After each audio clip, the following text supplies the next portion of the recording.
Mesdames, Messieurs, bonjour. Je vous remercie de votre présence ce matin. Je suis ravi de vous accueillir aussi nombreux et j'espère que tout le monde est bien installé. Monsieur le ministre, nous allons évoquer avec vous les chances de redressement de la situation économique française. On commence par cette actualité, Michel Sapin, si vous le voulez bien, et puis ensuite on élargira la situation économique. Sur cette actualité, vous êtes ministre du Travail, 3 millions de chômeurs.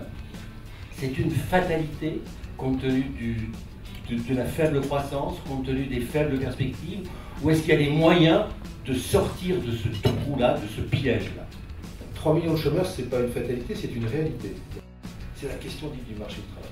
Est-ce qu'on peut réformer le marché du travail en France de manière plus sécurisante individuellement pour les salariés et plus permettant une adaptation plus rapide et plus efficace de la part des entreprises?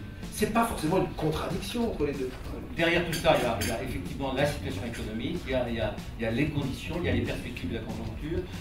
Karine Trade. Monsieur le ministre, Mesdames, Messieurs, bonjour. Au cours de la première quinzaine de septembre 2012, nous avons renouvelé notre baromètre annuel avec l'IFOP sur la trésorerie des entreprises et le recouvrement de créances.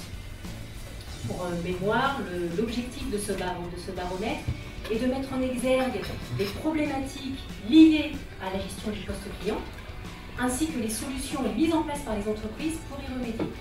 Dans un premier temps, nous avons comparé par rapport à l'an dernier. Dans l'actualité, on a eu aujourd'hui, enfin hier, l'annonce de la création de la Banque publique d'investissement. Est-ce que cette Banque publique d'investissement répond à la question que les entreprises se posent sur leur avenir aujourd'hui? La BPI n'a pas comme ambition de répondre à toutes les questions du financement. Est-ce que vous avez le sentiment que la France est aimée de l'étranger? François Hollande disait qu'il faut faire aimer l'Europe. À commencer par la France, est-ce que la France est aimée des investisseurs étrangers? Donc elle a aimé l'étranger. La question c'est est-ce qu'elle est aimée aussi économiquement, du point de vue d'investissement? 3 observations et une question. Nous avons devant nous certainement une activité qui va être très chahutée. Et comme il a été souligné dans cette enquête particulièrement importante, on a 3 points pour permettre de traverser ces difficultés plus sereinement. Donc peut-être, si vous avez des cas à signaler, vous le faites. Du style intervenant extérieur, du style vérification de facture. Concernant l'attractivité de la France. Merci beaucoup. Merci Denis Legauthier.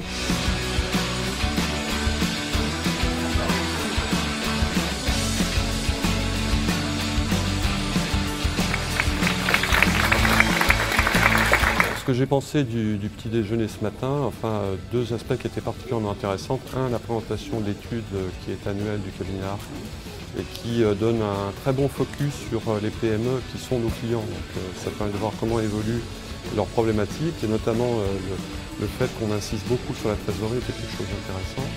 Deuxième chose, l'intervention d'un ministre, parce que c'est toujours un événement important de voir un petit peu ce qui est en train de faire le gouvernement et le focus du travail, même s'il n'est pas dans notre spectre de préoccupation du credit manager, était intéressant de voir son aspect sur l'aspect économique et notamment ce qu'il a soutenu sur l'Europe et sur le financement, enfin sur la banque des PME.